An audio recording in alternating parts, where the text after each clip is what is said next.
Good morning. It's way too early.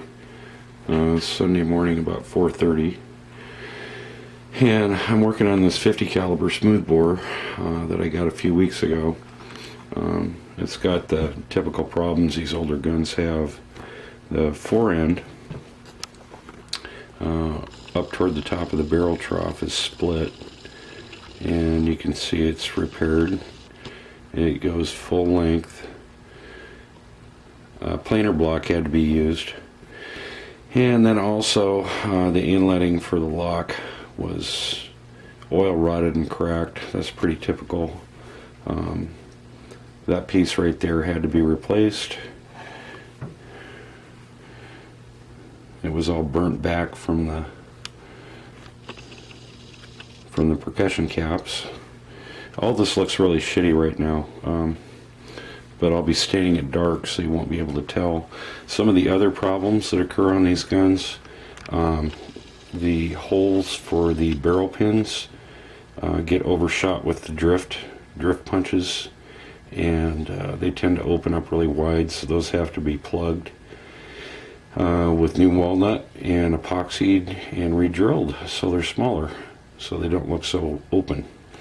Those barrel lugs are located underneath the barrel. One of them's loose, probably from the drift pin hitting it, so I've got to resolder that.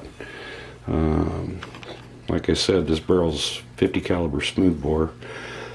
I had to ream it out. It wasn't too pitted, but it was slightly pitted. And hey, boo boo. Yeah. The bolster on this was completely messed up. It was really trashed, so I had to refile that. You can see all the corrosion from the black powder going off. Originally this was a Flintlock, so this area in here would have experienced a lot of fouling from the primer pan. But I did take the bolster off, and I took the breech plug out, and I did an ID on the bore back in the breech, and it does have enough meat to shoot again. So with this being a Flintlock originally, it's probably about early 1800s, 1810 or so.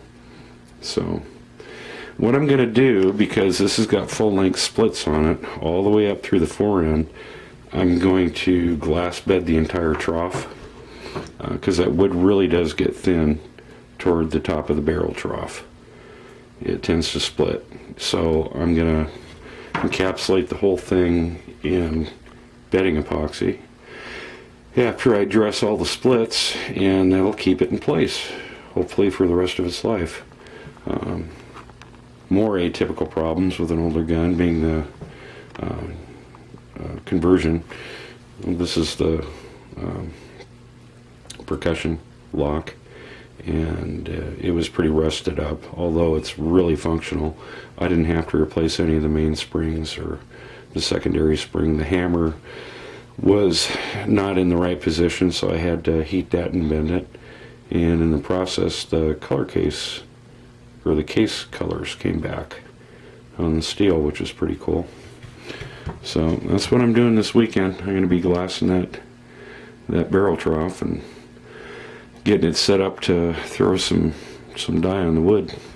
Earlier I posted a Flintlock, and I did all the lock work on that and got it cleaned up. It's a 40. It's all ready to go. I'm really excited about shooting this long sucker.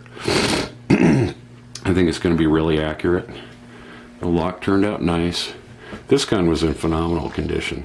I mean, it was really nice. No serious corrosion, no serious pitting. The wood to metal fit was just outrageous. You've all seen the wood. I consider myself really lucky to have found this. Anyway, that's going to be a fun gun. Anyway, you guys have a nice weekend.